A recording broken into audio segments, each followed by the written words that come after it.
이스라엘 들으라 생명의 말씀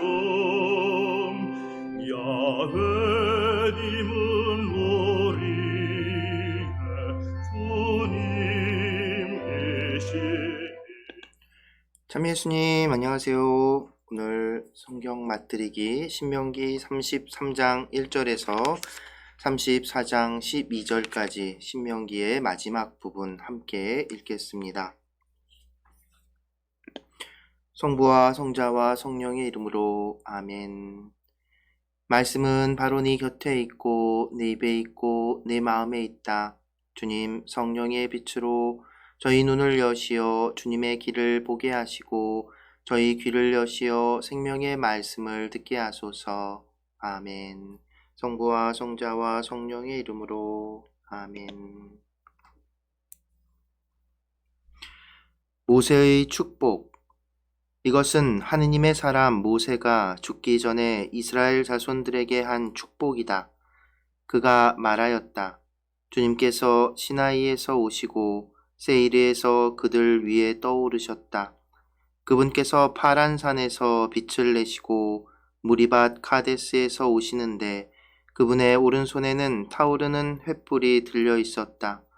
정녕 민족들을 사랑하시는 분, 당신의 거룩한 이들은 모두 당신 손안에 있습니다. 그들은 당신 발 앞에 엎드려 저마다 당신의 말씀을 받습니다. 모세가 우리에게 율법을 명령하였으니 야곱의 모임에 소유로 준 것이다. 백성의 우두머리들이 이스라엘의 지파들과 함께 모였을 때 여수룬의 한 임금이 일어났다. 르우벤은 죽지 않고 살리라. 그러나 사람 수는 많아지지 않으리라. 그가 유다를 목두고서는 이렇게 말하였다. 주님, 유다의 소리를 들으시고 그를 자기 백성에게 데려다 주십시오. 그의 손이 자신을 위해 싸우게 하시고 당신께서 그를 도우시어 그의 원수들을 물리쳐 주십시오. 레위를 두고서는 이렇게 말하였다. 당신께 충실한 이에게 당신의 툼밈과 당신의 우림을 주십시오. 당신께서는 마사에서 그를 시험하시고 무리바의 샘에서 그와 겨루셨습니다. 그는 자기 아버지와 어머니를 두고 나는 그를 본 적이 없다 하며 자기 형제를 외면하고 자기 아들들을 아는 채 하지 않았습니다. 정녕 그는 당신의 말씀을 지키고 당신의 계약을 준수하였습니다. 그는 당신의 법규들을 야곱에게 가르치고 당신의 율법을 이스라엘에게 가르칩니다. 당신 앞에 향을 피워 올리고 당신 제단에서 번제물을 바칩니다. 주님, 그의 힘에 복을 내리시고 그의 손이 하는 일을 기꺼이 받아 주십시오. 그를 반대하는 자들의 허리를 치시고 그를 미워하는 자들이 다시는 일어나지 못하게 해 주십시오. 베냐민을 두고서는 이렇게 말하였다. 주님께서 사랑하시는 그는 주님 곁에서 평안히 산다. 주님께서 언제나 그를 보호하시니 그는 그분의 어깨 사이에서 산다. 요셉을 두고서는 이렇게 말하였다.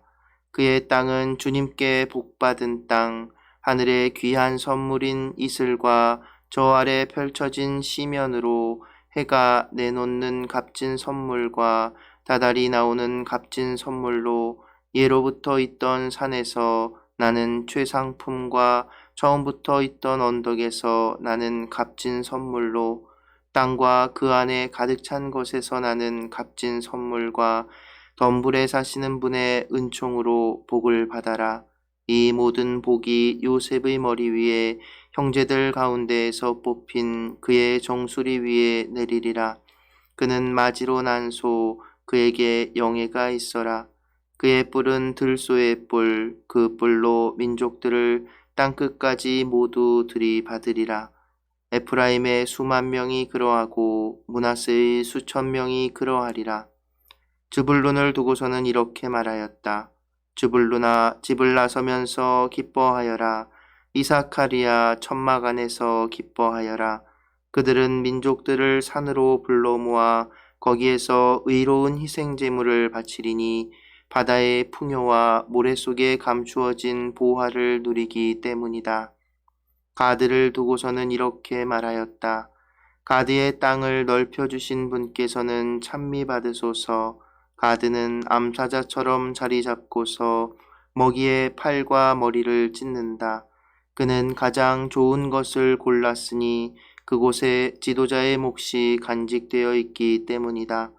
그는 백성의 우두머리들을 오라 하여 주님의 정의를 이스라엘과 함께 그분의 공정을 실천하였다. 단을 두고서는 이렇게 말하였다. 단은 바산에서 뛰어나오는 사자 새끼다. 납탈리를 두고서는 이렇게 말하였다. 은총이 충만하고 주님의 복이 가득한 납탈리, 그는 바다와 남쪽 지방을 차지한다. 아세르를 두고서는 이렇게 말하였다. 아들 가운데에서 가장 큰 복을 받은 아세르, 그는 형제들이 가장 좋아하는 이가 되어 발을 기름에 담그리라. 너의 빗장은 새와 구리, 너는 한평생 평안하리라. 여수른의 하느님 같으신 분은 없다. 그분께서는 너를 도우시러 하늘을 타고 오시며 당신의 권능과 함께 구름을 타고 오신다. 예로부터 계시는 하느님은 피난처이시고 처음부터 계시는 그 팔은 지주이시다. 그분께서는 네 앞에서 원수를 쫓아내시며 멸망시켜라 하고 말씀하셨다. 이스라엘은 평안히 살고 야곱의 후손들은 안전하게 하늘이 이슬을 내려주는 곡식과 포도주의 땅에 산다. 이스라엘아, 너는 복되어라. 주님께 구원을 받은 백성아, 누가 너와 같겠느냐. 그분은 너를 도우시는 방패이시며 너를 힘있게 하시는 칼이시다. 너의 원수들은 너에게 아부하지만 너는 그들의 등을 짓밟으리라. 모세의 죽음. 모세가 모압 평야에서 예리코 맞은쪽에 있는 느보산 피스가 꼭대기에 올라가자 주님께서 그에게 온 땅을 보여주셨다. 단까지 이르는 길앗, 온 납탈리, 에프라임과 므낫세의 땅, 서쪽 바다까지 이르는 유다의 온 땅, 네겝 그리고 초아르까지 이르는 평야 지역, 곧 야자나무 성읍 예리코 골짜기를 보여주셨다. 그리고 주님께서 그에게 말씀하셨다. 저것이 내가 아브라함과 이삭과 야곱에게 너의 후손에게 저 땅을 주겠다 하고 맹세한 땅이다. 이렇게 내 눈으로 저 땅을 바라보게는 해주지만 네가 그곳으로 건너가지는 못한다. 주님의 종 모세는 주님의 말씀대로 그곳 모압 땅에서 죽었다. 그분께서 그를 모압 땅 벳포르 맞은쪽 골짜기에 묻히게 하셨는데 오늘날까지 아무도 그가 묻힌 곳을 알지 못한다. 모세는 죽을 때 나이가 120살이었으나 눈이 어둡지 않았고 기력도 없지 않았다. 이스라엘 자손들은 모압 평야에서 30일 동안 모세를 생각하며 애곡하였다. 그런 뒤에 모세를 애도하는 애곡 기간이 끝났다. 모세가 눈의 아들 여호수아에게 안수하였으므로 여호수아는 지혜의 영으로 가득 찼다. 이스라엘 자손들은 그의 말을 들으며 주님께서 모세에게 명령하신 대로 실천하였다. 이스라엘에는 모세와 같은 예언자가 다시는 일어나지 않았다. 그는 주님께서 얼굴을 마주보고 사귀시던 사람이다. 주님께서 그를 보내시어 이집트 땅에서 파라오와 그의 모든 신하와 온 나라에 일으키게 하신 그 모든 표징과 기적을 보아서도 그러하고 모세가 온 이스라엘이 보는 앞에서 이룬 그 모든 위협과 그 모든 놀라운 대업을 보아서도 그러하다. 성부와 성자와 성령의 이름으로 아멘. 말씀은 내 발의 등불이요 나의 길의 빛이옵니다. 주님, 저희가 성경을 생명의 말씀으로 믿고 기도하며 살고 선포하게 하시어 언제나 성령 안에서 평화의 기쁨을 누리게 하소서. 아멘. 성부와 성자와 성령의 이름으로 아멘. 참여 예수님, 네, 드디어 신명기도 다 읽었습니다. 모세오경 5권의 책을 다 읽은 거예요. 대단하죠. 처음 시작할 때는 야, 이걸 언제 이렇게 다 읽나 싶고, 레위기 막 읽기 힘든 법전들, 성막에 대한 이야기들 읽을 때는 막 사실 저도 좀 힘들었거든요. 항상 그 부분을 읽을 때면 항상 쉽지 않은 것 같아요. 근데 혼자서 했으면, 혼자라면 그렇게 읽어 나가기 쉽지 않았을 텐데 이렇게 함께 읽어 나가면 할 수 있습니다. 우리 신앙 역시도 마찬가지인 것 같아요. 우리가 혼자서는 하나님께서 명령하신 그 계명들, 그것들을 다 지켜내는 게 솔직히 쉽지 않을 것 같습니다. 성인이 아니고서야. 그래서 우리는 이렇게 함께 모여 교회를 이루고 공동체를 이루어서 서로 의지하면서 함께 할 때 그 하느님께 계명들, 하느님 말씀들, 그리고 하느님을 따르는 그 여정, 그 광야의 여정까지도 해낼 수 있는 것 같습니다. 그러니까 여러분, 이제 남은 이제 구약 성경 아직도 많이 남았어요. 이제 첫 번째, 제일 앞에 제일 첫 번째 부분을 읽은 겁니다. 예. 우리의 여정은 아직 계속 될 거니까 샛길로 샜다가도 다시 돌아오시고, 예. 저는 항상 여기서 함께 이 유튜브를 통해서 여러분들과 함께 성경 읽어 나갈 테니까 같이 읽어 나가시면 좋겠습니다. 네, 오늘은 이제 모세가 마지막으로 축복을 해주는 장면이 나오는데 여러분들 기억하시나요? 누구죠? 야곱, 이스라엘이 그 아들들을, 12아들들을 축복해주던 그 모습, 그 축복의 기도, 바로 그것을 다시 떠오르게 하는 그런 기도입니다. 이게 그냥 단지 죽기 전에 어떤 축복이기도 하지만, 가장이 이제 그 자식들을 축복해주는 것이기도 하지만, 또 다른 한편으로는 이스라엘 각 지파의 나중에 어떤 모습들, 그런 것들을 이렇게 나타내는 예언적인 기도, 노래이기도 합니다. 그래서 그것은 그렇고, 드디어 34장에서 모세의 죽음을 이야기하는데, 사실 우리가 돌아보면 실제로 읽어보아서도 여러분도 아시겠지만 모세오경이라고 하는 책이 왜 모세오경이라고 불리는지 여러분들 아시겠죠?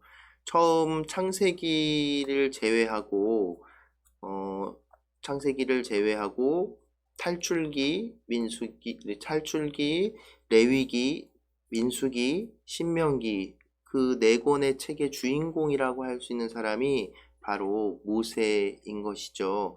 창세기는 그 말 그대로 이제 기억을 떠올려 보세요. 원역사, 그리고 성조사라고 하죠. 그러니까 원역사는 정말 말 그대로 그 책이 창세기라고 불리게 된 첫 인간에 대한 이야기. 근데 그때 우리가 읽었던 그 첫 인간의 이야기가 곧 구약 성서 전체의 이야기를 담고 있다고 봐도 무방할 것 같습니다. 예.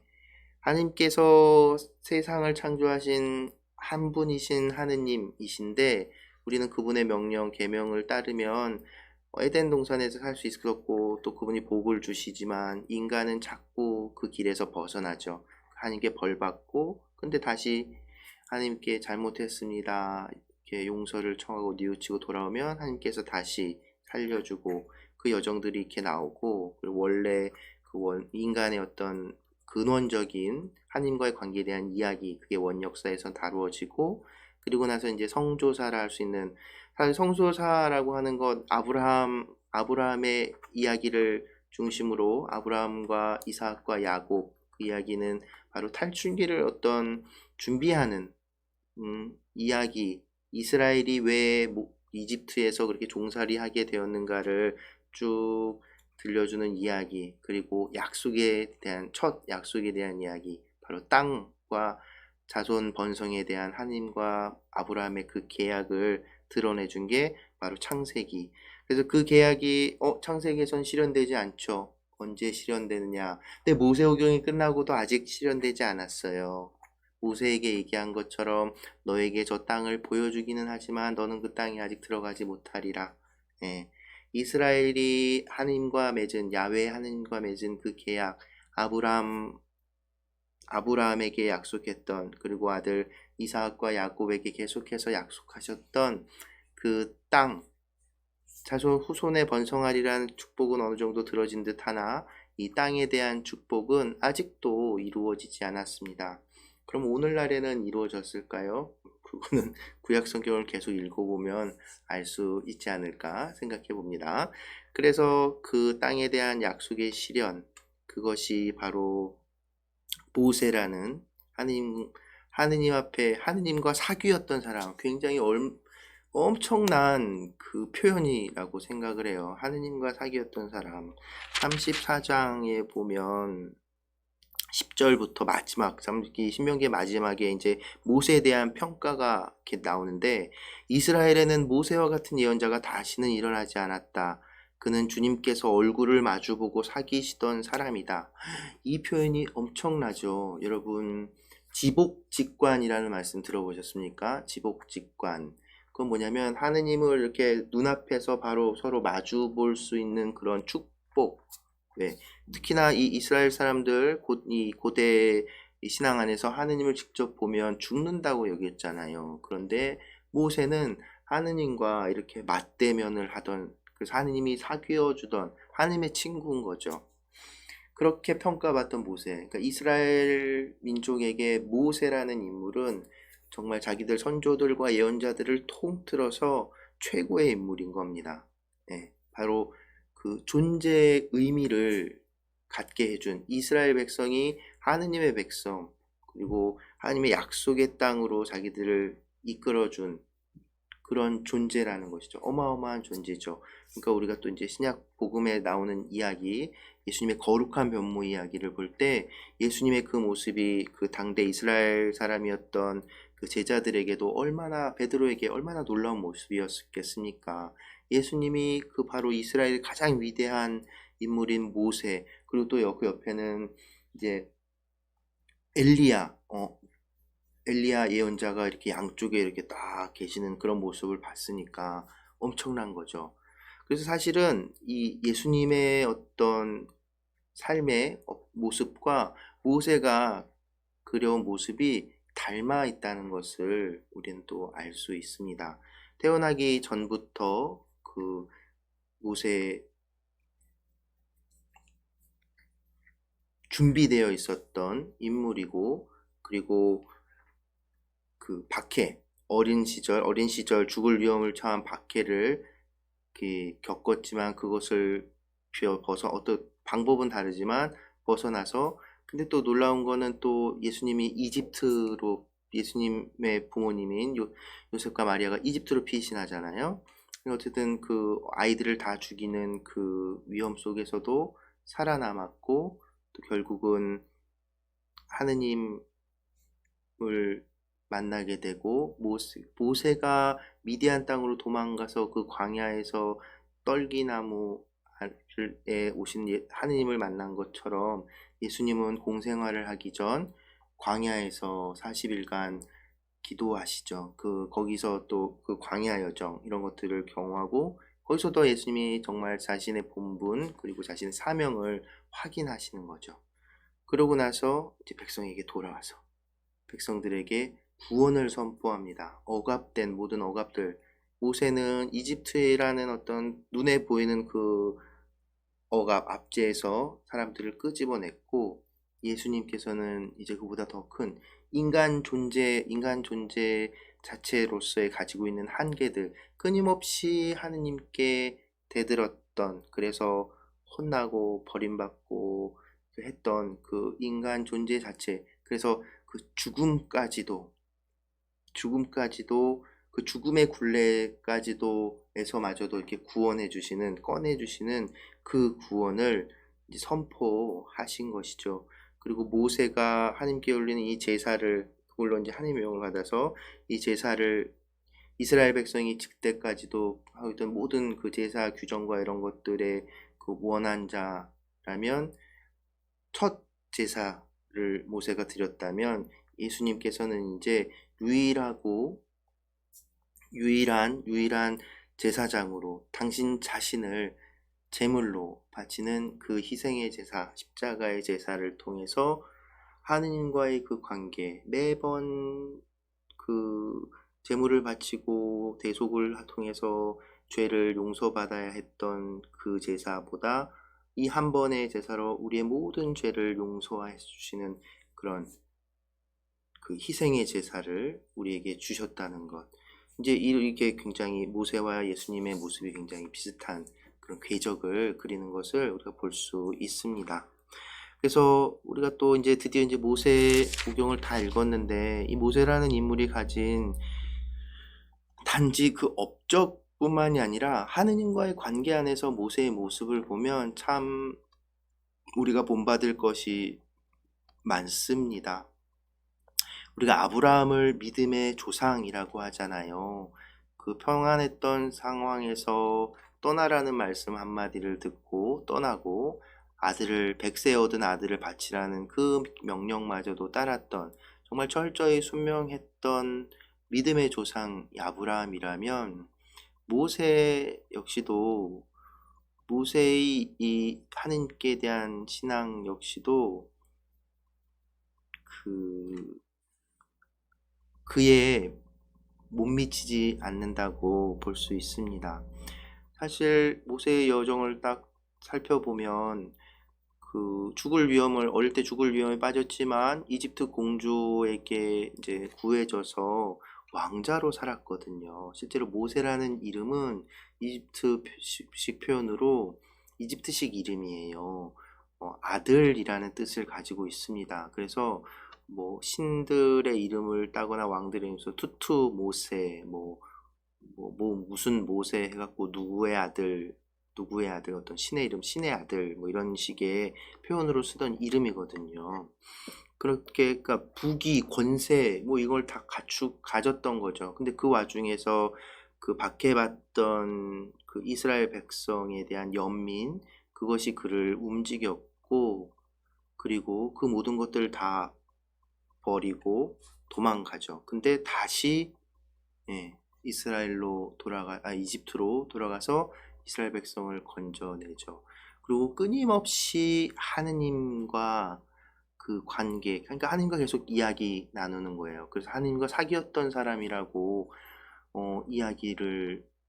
그런 평가를 받게 되죠. 하느님과 마주하며 때로는 하느님께서 하신 말씀 그대로 따르기도 하지만, 때로는 반항은 아니고 이스라엘의 중개자로서 이스라엘이 잘못할 때마다 막 하나님을 말리죠. 막 하나님 그러지 마시고, 그러면은 뭐 협박도 하잖아요. 당신이 꺼내신 이 이스라엘을 그렇게 치시면 당신을 다른 민족들이 뭐라 그러겠습니까? 막 이러면서, 그죠? 그래서 이 모세라는 사람이 하느님과의 관계에 있어서의 그 모습을 우리는 좀 바라볼 수 있으면 좋겠습니다. 특히나 34장 7절에 보면, 모세는 죽을 때 나이가 120살이었으나 눈이 어둡지 않았고 기력도 없지 않았다.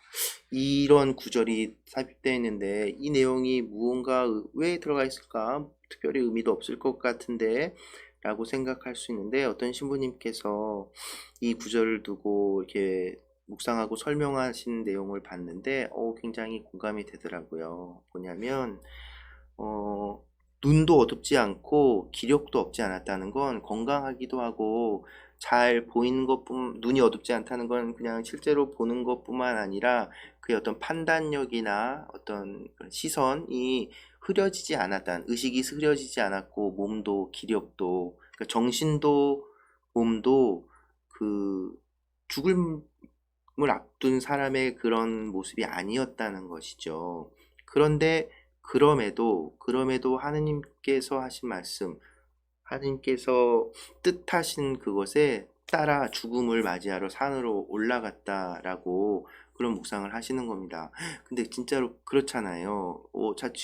그리고 사실 하느님께 대들었던 인간의 모습들을 보면 그 모든 것이 다 하느님의 뜻이고 또 하느님의 어떤 그 은총 안에 있는 것인데 마치 내 능력으로 내 힘으로 그 모든 것들을 얻어냈다는 생각을 갖게 되면 곧 우상, 하느님이 아닌 다른 것, 사실은 대부분의 경우 자기 자신입니다. 그 자기 자신을 그 중심에 딱 두는 순간 하느님을 등지게 되고 하느님을 멀게 하죠. 그래서 이 모세 역시도 이 마지막 그 산 딱 광야 펼쳐진 그 땅을 가나안 땅을 보면서 이 내가 여기까지 어떻게 평생의 꿈이었잖아요. 하나님 뜻대로 이렇게 했지만 그 모진 고생들을 다 하고서 마지막 이제 착 저기만 저 강만 건너가면 되는 그 순간에 모세가 인간적으로 하나님 그런 게 어디 있습니까? 저는 가겠습니다. 그러고서는 자기가 직접 그 땅으로 들어갈 수도 있었던 상황인데 그런데 모세는 그러지 않았다는 거죠.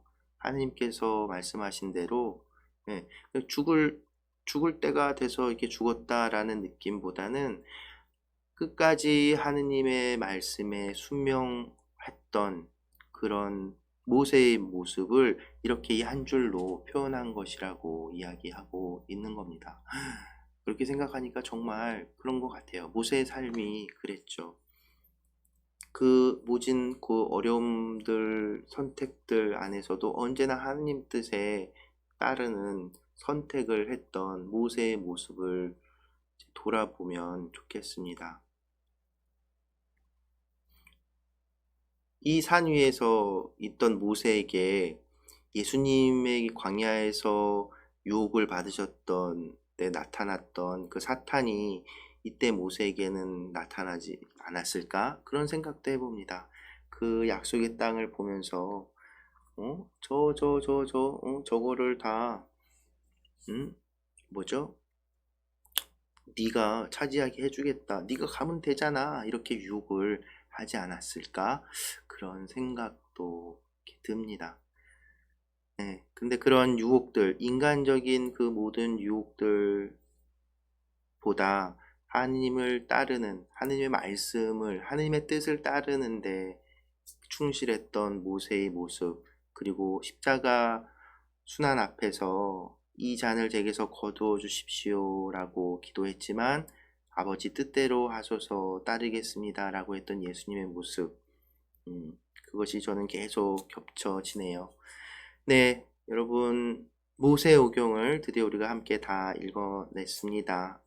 모세오경을 쫙 읽으면서 구약성경 무슨 뜬구름 잡는 이야기, 옛날 이야기, 말도 안 되는 이야기들이 아니라 이 구약성경, 특히나 모세오경이 전하고자 했던 이야기가 무엇인지 되돌아보면 하느님과 이스라엘 백성의 관계, 곧 이스라엘 우리들 하느님과 나와의 관계를 돌아보게 될 수 있고요.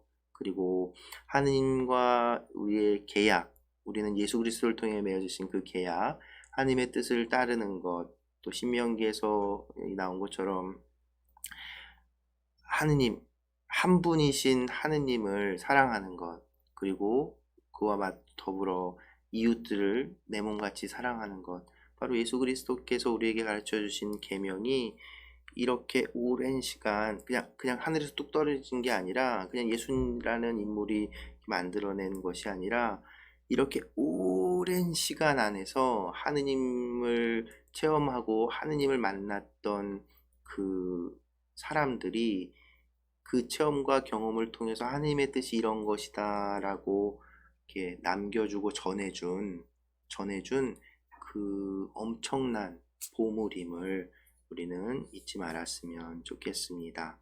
네, 그래서 오늘 제가 마지막으로 들려드릴 이 신명기 모세의 죽음 앞에서 들려드릴 노래는 굉장히 유명한 노래예요. 현종수 신부님이 이렇게 만든 노래, 아버지 뜻대로 라는 노래 함께 들으면서 이 시간 마무리하겠습니다. 네, 오늘도 함께 해주셔서 감사합니다.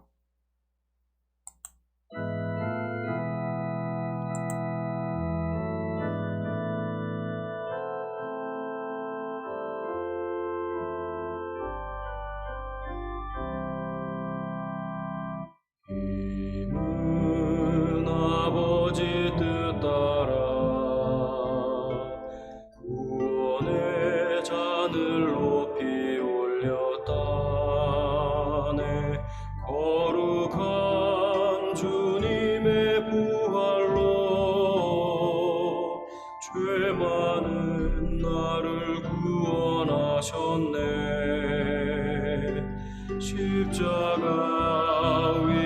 땅에서 흘리신 당신 성혈로 잔을 이뤘네. 님의 그 사랑 나도 따라서 세상에 참사